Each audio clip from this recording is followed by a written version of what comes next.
C'est La Vie en Bleu sur France Bleu Armorique. On va donc vous inviter à découvrir un lieu insolite ce matin, une association implantée à Retier qui propose à des jeunes, essentiellement des enfants et des ados, de découvrir les métiers manuels. On peut ainsi se familiariser avec le métier de maçon, de carreleur, de couvreur par exemple. Et nous recevons pour nous présenter ces ateliers pas comme les autres, Michèle Clouet, qui est donc notre invitée ce matin, la présidente de cette association. Bonjour Michèle Clouet. Bonjour. On est ravis de vous accueillir. On va mieux comprendre pourquoi d'abord cet atelier existe, cette association. Elle est née de quelle façon? Vous avez quelques éléments pour nous ce matin? Oui, donc c'est déjà un vieux projet puisque dans mes anciennes fonctions, quand j'étais maire de Retier, j'avais été sollicitée par une association voisine pour monter ce concept sur Retier. Un concept qui me plaisait personnellement beaucoup, ainsi qu'à mon conjoint. Il est vrai que nous étions sensibles à cette revalorisation des métiers manuels qui permettait à des personnes de s'exprimer et à certaines époques qui ont profité aussi de l'ascenseur social par leur savoir-faire. Alors, il faut quand même préciser que cette association existe à Retier, mais qu'elle existe aussi à l'échelle nationale. Oui, c'est d'abord un concept national qui est né dans les années 87 sur le département de Troyes, de la volonté d'une femme d'ailleurs à l'époque aussi, qui, disons, dans sa ville, avait vu des jeunes désœuvrés et s'en désolait et avait voulu leur faire prendre conscience qu'on pouvait se rendre utile en rénovant du patrimoine là, puisque l'outil en main est destiné aux jeunes pour valoriser les métiers manuels et du patrimoine. Voilà, donc c'est le nom de cette association, l'outil en main. On aura tout à l'heure un bénévole qui va s'exprimer, qui sera en direct avec nous par téléphone. À Retier, combien êtes-vous de bénévoles dans cette association? Alors nous sommes aujourd'hui 48 bénévoles, donc 48, alors il y a 44 gens de métier et en marge il y a les personnes qui gèrent le bureau, notamment moi, la trésorière et la secrétaire et un assistant informatique. Est-ce indiscret de vous dire quand vous étiez en activité, vous, ce que vous faisiez, Michèle Clouet? Alors moi j'étais pas du tout, disons, dans un métier manuel puisque je travaillais à la banque, j'étais chargée de clientèle dans les bureaux. Par contre, j'ai toujours eu cette sensibilité du travail manuel. Personnellement, j'aime bien m'occuper du jardinage. Et depuis que je suis vraiment en retraite, depuis que je ne suis plus à la commune, je me suis passionnée de couture. Et moi-même, je réalise des objets en couture, même des vêtements, et j'en trouve satisfaction. Alors c'est vrai, Christine le soulignait encore aujourd'hui, on fera une émission d'ailleurs prochainement sur l'apprentissage et la formation. Pensez-vous que ces métiers manuels soient vraiment valorisés aujourd'hui? On les valorise plus qu'il y a quelques années. Je trouve d'ailleurs dommage qu'on ait fait une scission entre formation manuelle et formation intellectuelle. Parce que pour moi, lorsqu'on travaille de ses mains, il faut aussi faire travailler son cerveau. Lorsqu'un maçon construit un mur, il faut qu'il sache lire des plans, il faut qu'il les mette en application. Lorsqu'on fait un ouvrage en couture, il faut prendre les mesures, il faut savoir réfléchir comment poser tel tissu pour qu'il se retrouve dans le bon sens. On fait travailler aussi ses ménages. Et puis, on a vraiment là plaisir immédiat à voir ce que l'on réalise. Alors, plusieurs membres qui composent cette association, des gens qui étaient pour la plupart en activité, qui sont maintenant à la retraite. Vous avez aussi des actifs dans l'asso? Non, nous n'avons pas d'actifs parce que nos ateliers ont lieu le mercredi après-midi. Alors, c'est ouvert à toute personne. Mais on comprend bien que des gens actifs ont quelquefois d'autres occupations aussi le mercredi. Nous avons des retraités et c'est vrai que, disons, des retraités issus de plusieurs domaines, des artisans, mais aussi des personnes qui ont exercé des métiers dans l'entreprise. Nous avons un volant assez important de personnes qui nous arrivent de chez Lactalis, puisque Lactalis est quand même important sur le territoire. Et nous avons d'autres personnes qui se sont passionnées pour certains métiers, qui n'avaient pas forcément travaillé dans ce métier, mais qui ont une véritable passion et qui sont capables de transmettre un savoir-faire aux enfants. Alors l'association sur Retier existe depuis combien de temps? Alors l'association est toute jeune, puisqu'elle a été créée en 2017. En 2017. Et elle a démarré effectivement avec les enfants en septembre 2017. Alors pourquoi? Parce que créer une association, c'est encore relativement facile. Mais pour une association de notre type, il nous faut des locaux adaptés. On est consommateur de locaux. Et puis il vous faut de l'espace aussi. Eh bien c'est ça, et de l'espace. Ouais.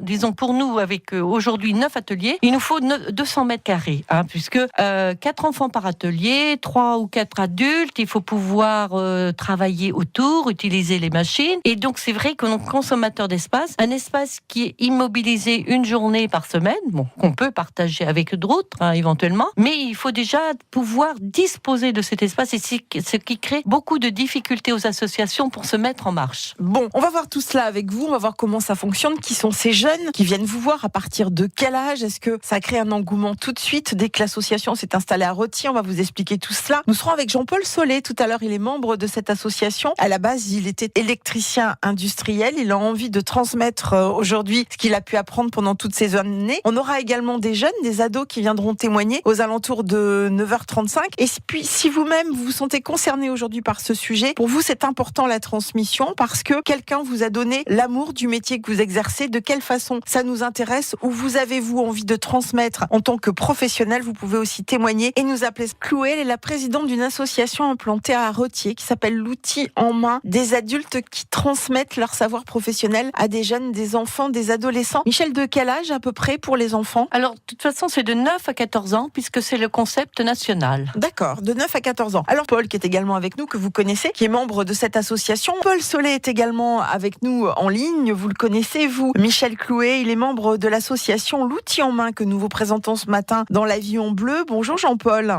Oui, bonjour. Et bienvenue. Alors, à la base, vous étiez électricien industriel. Oui, tout à fait.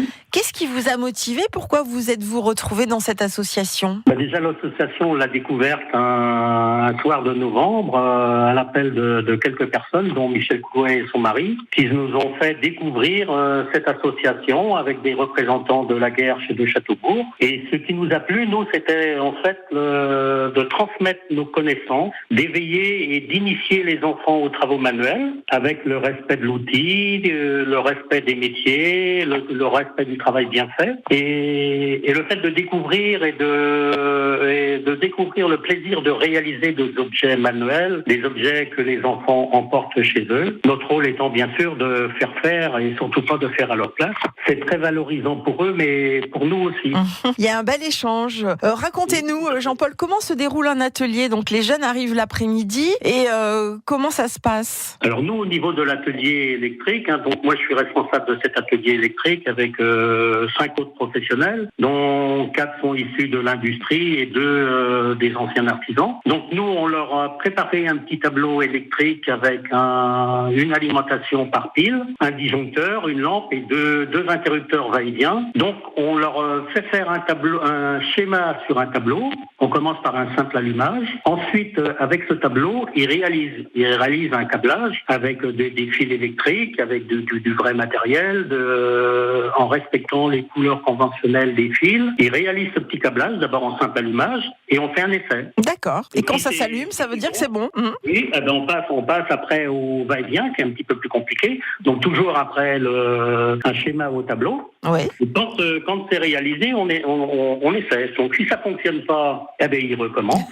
On regarde pourquoi ça fonctionne pas et ils modifient leur câblage. Et ben voilà. Et quand ça s'est terminé, on voit la joie des enfants quand ils ont réalisé que la lampe s'allume et que tout fonctionne bien. Ensuite, on leur fait une petite panne et il faut qu'ils trouvent la panne. Bien. Et après, ils se font des pannes entre eux. Ils se font des pannes entre eux. Voilà, ils se piègent entre eux. Et il y en a qui sont assez doués pour créer des pannes presque introuvables. Ah bah oui, ça ils ont des astuces. Il y a même des astuces que nous on n'avait pas trouvées parce qu'on leur en donnait un petit peu des quelques astuces. Mais après ils les ont trouvées tout seuls. Ce sont des malins. Ah oui. Dites-moi Jean-Paul, est-ce que vous repérez assez vite ceux ou celles qui pourraient avoir des aptitudes? Ah oui, bien sûr. Oui. On voit bien les jeunes qui sont en difficulté, on les repère tout de suite. Alors ceux-là, on essaye de les entourer un peu plus pour qu'ils trouvent plaisir à réaliser des choses. Surtout pour eux, c'est important. Mais on s'aperçoit aussi qu'il y a des filles qui sont très intéressées et qui sont très minutieuses. Concernant l'électricité notamment. Oui. D'accord. On voit bien qu'ils sont très attentifs, ils ont plaisir à réaliser des choses de leurs mains. Dernière chose, vous pensez que grâce à cette association, ça peut créer des vocations? Je pense oui.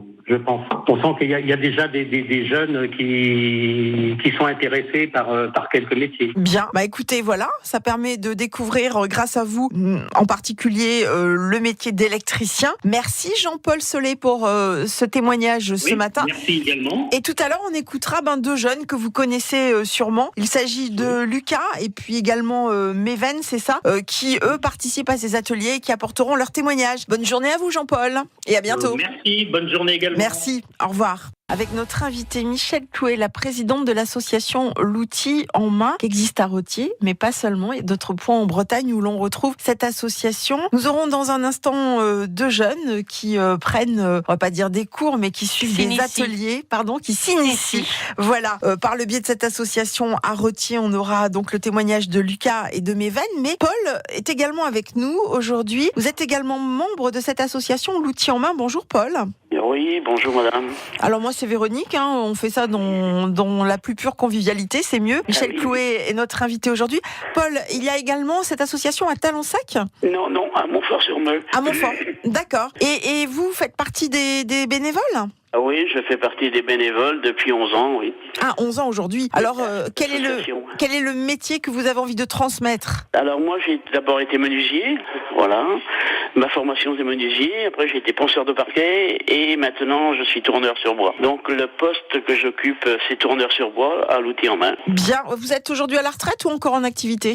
À la retraite aujourd'hui. 11 ans, ça permet d'avoir un petit peu de recul par rapport à ces enfants et ces jeunes qui sont passés chez vous, des garçons et des filles. Est-ce que aujourd'hui vous pouvez nous annoncer, Paul, que grâce à ces ateliers, certains enfants se sont orientés vers ces métiers manuels ? Oui, exactement. Ils ont découvert chez nous leur envie de faire quelque chose, leur envie ils ont trouvé éventuellement leur voie chez nous. On en a plusieurs dont un qui est câbleur en électricité, un autre qui est dans la menuiserie charpente, et j'en oublie quelques-uns. Voilà. Et donc, pour moi, c'est une très très belle association qui met en valeur des enfants qui éventuellement n'ont pas la voie d'aller dans les grandes études. Ils retrouvent chez nous quelque chose de manuel, quelque chose qui leur fait travailler. Tout à l'heure, j'entendais une dame qui était interviewée qui disait que les enfants, il faut un cerveau pour travailler avec C'est notre invité, c'est Michèle Clouet qui disait ça, qui est à mes côtés, ouais. Donc, vous voyez, il faut que les enfants, avec leurs mains et leur cerveau, il faut qu'ils travaillent avec pour arriver à mettre en place les objets qu'on fabrique. En plus, chez nous, ils emmènent les objets qu'ils fabriquent chez eux. Donc, il leur reste un souvenir avec les parents qui regardent comment ils ont fait et ils expliquent aux parents comment ils ont fabriqué avec nous, comment ils ont mis ça en place. Et moi, je trouve que c'est extraordinaire. C'est extraordinaire pour les enfants et c'est extraordinaire pour nous aussi, qui nous permettons de rester un peu plus jeunes. Oui, en plus, voilà, ça c'est joli ce que vous êtes en train de nous dire. Voilà, le contact avec des enfants et des adolescents, cet échange, cette transmission. Combien de jeunes aujourd'hui fréquentent cette association à Montfort ? 25. Vous avez un nombre limité d'enfants oui, ou pas ? Là, on est limité, oui, parce que nous avons des ateliers que nous avons déjà agrandis. Donc voilà, on a 25 enfants et nous avons 25 personnes de métiers différents. 25 personnes de métiers différents, ça veut dire qu'il y a 25 métiers qu'on peut apprendre chez vous ? Il y a 25 hommes de métiers différents, c'est-à-dire qu'il y en a 2 dans chaque atelier des fois. Voilà. Mais il y a 16 ateliers chez nous. Bon, écoutez, Paul, en tous les cas... Alors, si je peux juste insister 2 minutes. Je vous en prie. Ça va du maçon jusqu'au couvreur et on a en plus un dessinateur et des femmes qui la couture et le cartonnage. Bien, alors après, faut pas dire non plus que la couture est réservée aux femmes et la mécanique ou le carrelage, voilà. Mais comme disait tout à l'heure une personne, on a des filles qui sont très très douées dans tous les domaines. Voilà, c'est bien de le préciser aussi parce qu'on a tendance à toujours mettre des gens dans les cases et il faut éviter. Paul, merci beaucoup. Vous savez, on va écouter dans un instant. C'est moi qui vous remercie de m'avoir passé la Je vous en prie, Paul. Merci beaucoup. Et je dis bonjour à mon association. Eh ben, on a noté que le message était passé. Aussi, bien entendu, et bon courage. Bonjour Montfort. Merci beaucoup, Paul et à bientôt. Au revoir. Et là, dans quelques secondes, on va voir le témoignage de 2 jeunes qui fréquentent les ateliers de Rothier. Il s'agit de Lucas et de Méven qui s'expriment et qui vont nous dire pourquoi ils vont encore être cet après-midi à Rothier pour apprendre peut-être le métier de carreleur ou de mécanicien. On va les écouter. Lucas, bonjour. Bonjour. Lucas, tu as 14 ans, tu habites le Teil de Bretagne et tu as donc rejoint cette association L'Outil en main. Il y a combien de temps aujourd'hui ? Là, ça fait la 2e année. Qu'est-ce que tu as découvert sur place? Comment on faisait plusieurs métiers. Lesquels, par exemple? Métallerie, mécanique, carrelage, charpenterie. Alors, est-ce que on te propose de participer à certains ateliers ou est-ce qu'au départ, toi, tu arrives, tu observes et c'est toi qui prends la décision de choisir d'apprendre un métier en particulier? Raconte-moi comment ça se passe. En fait, on s'inscrit et puis il y a une liste et puis on les fait tous, quoi. Alors, quels sont ceux que tu préfères? La métallerie, la mécanique. Est-ce que ça t'a permis de mieux comprendre, par exemple, la mécanique, comment fonctionne un moteur de voiture, de moto? Sur quoi tu as travaillé en particulier en mécanique? On a travaillé sur un moteur de voiture et 2 moteurs de tondeuse. Et la fréquence, tu y vas chaque mercredi? Oui. Tu sais donc comment marche un moteur? Tu serais capable aujourd'hui de faire quelques petites réparations? Oui. Lesquelles, par exemple? La vidange. Qu'est-ce que tu veux faire plus tard, Lucas? Je sais pas encore. Peut-être un métier lié à la mécanique? Oui. On va voir ce que Méven a à nous dire. Il est juste à côté de toi. Merci beaucoup, Lucas, pour ces précisions. Et je vais dire bonjour à Méven, qui a 14 ans également, comme Lucas, qui est de Rothier. Bonjour, Méven. Bonjour. Alors, toi aussi, tu fréquentes cet atelier. Tu as pu découvrir certains métiers. Qu'est-ce que tu as testé? La métallerie, menuiserie, couture, art floral, les métiers basiques. D'accord. Est-ce que certains t'ont paru compliqués? Non, je pense pas. Et ce que tu as vraiment préféré, là où tu as eu l'impression que tu avais des facilités? La mécanique. Tu citais tout à l'heure la couture, ça paraît surprenant pour un ado de 14 ans, mais pourquoi pas de se lancer dans la couture? Qu'est-ce que tu as pu découvrir? La machine, comment ça marche, les différentes techniques de couture. Tu as fait quelque chose, je ne sais pas, un ourlet, une boutonnière? On a fait des petites œuvres, on a fait un petit sac, une trousse de toilette, des petits trucs comme ça. Est-ce que tu penses que ces ateliers peuvent t'ouvrir des perspectives professionnelles? Je sais pas trop quel métier faire, je sais pas. Mécanique? Pourquoi pas? Couture? Pourquoi pas? Art floral? Non. Ah non, pas l'art floral. Bon, ça déjà, c'est bien. Tu sais déjà ce que tu ne veux pas faire. C'est un début. Méven et Lucas, écoutez, je vous souhaite une belle journée. Est-ce que cet après-midi, mercredi après-midi, vous allez faire un tour à l'atelier? Ah oui, comme d'habitude. À quelle heure? 14h. Bien, vous serez des stars, vous savez, cet après-midi. On va vous dire, on vous a entendu à la radio. Les gars, merci beaucoup pour cette intervention ce matin. Et puis, éclatez-vous bien cet après-midi dans cet atelier avec l'association L'Outil en Main. Bye bye. Vous devez vous marrer souvent avec les enfants et les ados. Alors, se marrer, c'est peut-être un mot un peu quand même Un peu trop fort. Non, mais je pense que oui, on prend plaisir avec eux. En plus, c'est vrai que ils nous maintiennent jeunes. Ils ont leur réflexion et c'est vrai que on apprend peut-être à mieux les connaître aussi. Alors, on a parlé tout à l'heure d'outils, justement. L'association, c'est L'Outil en Main. Des outils de professionnels qui sont utilisés par des enfants, par des adolescents, peut-être des scies, des marteaux, des clous. C'est pas dangereux, ça? Alors, bien sûr, on travaille dans des conditions réelles, de vrais ateliers avec de vrais outils, de professionnels. Bon, comme pour l'apprentissage, certains outils sont exclus de l'utilisation des enfants, notamment les engins électriques, scies circulaires, les perceuses, certains types de perceuses. On a une liste qui nous est communiquée par l'Union nationale des outils que l'on peut utiliser avec les enfants. Alors, c'est vrai qu'un marteau, oui, on peut se taper sur les doigts, mais si on ne permet pas aux enfants d'utiliser eux-mêmes, comment pourront-ils apprendre? Il est vrai que il y a quelques petits risques. Peut-être il y aura un ongle bleu, peut-être avec les fers à souder en électricité, il y aura une petite brûlure, mais c'est aussi l'apprentissage. Bien sûr, on veille. Les risques du métier. Le professionnel est très attentif et d'ailleurs, je le répète à mes gens de métier, soyez vigilants, vous devez toujours être à côté de l'enfant, le surveiller. Le professionnel est là pour guider l'enfant, ne pas faire à sa place, mais doit avoir un œil attentif sur ce que l'enfant fait. Alors, on a entendu des bénévoles s'exprimer aujourd'hui, des messieurs en l'occurrence, un électricien, et puis ce monsieur qui avait été notamment couvreur. Vous cherchez toujours des bénévoles pour l'association ou vous avez ce qu'il vous faut? Oui, il y a peut-être des domaines où on pourrait étoffer. Je pense dans le domaine de la peinture. Si dans notre secteur, il y a des peintres qui ont du temps à nous donner, on pourrait étoffer. Parce que c'est vrai que l'association, chaque association locale a un peu son principe de fonctionnement. Nous, dans nos ateliers, nous avons systématiquement 4 enfants. 4 enfants, il nous faut au minimum 2 adultes pour les encadrer. Alors vous avez vu, on a 48 personnes, mais vous savez que tous les retraités sont très occupés. Et je m'en suis rendu compte avec le métier métier que je fais, notamment. Et il se peut quelquefois que, disons, des retraités ne peuvent pas venir. Il faut quand même un minimum de présence. Dans certains ateliers même, je pense l'électricité, la métallerie, il est bon d'avoir pratiquement un adulte pour un enfant si on veut leur faire des choses intéressantes. C'est surtout ça. Les faire vraiment progresser, travailler, en menuiserie aussi. Et donc, de ce fait, il nous faut un volant de retraités. Par exemple, en peinture aujourd'hui, on a 3 retraités. Donc, quand il en manque un, c'est un peu plus compliqué. Alors, sachant qu'après, on a des personnes polyvalentes. Moi-même, disons, qui suis la présidente de l'association, quand les outils sont en fonctionnement, s'il y a besoin en couture, je vais donner un coup de main. S'il y a besoin en art déco, je vais donner un coup de main. En peinture, je vais plus en surveillance parce que je ne suis pas très douée en peinture. Michel Clouet, merci beaucoup d'avoir participé à cette émission aujourd'hui. On a bien compris que la porte était ouverte à certains bénévoles pour l'outil en main à Retier, en sachant que cette association existe sur d'autres communes chez nous en Bretagne. Un petit mot ? Oui, alors je voulais préciser que l'outil en main, chez nous, c'est pas de Retier, c'est du pays de la Roche-Chauffée. Parce que nous sommes basés à Retier à cause des locaux que nous avons trouvés sur Retier, mais nous œuvrons sur tout le territoire du pays de la Roche-Chauffée. C'était bien de le préciser. Bonne journée à vous et bonne journée également, à bientôt. Au revoir. France Bleu Armorique Midi.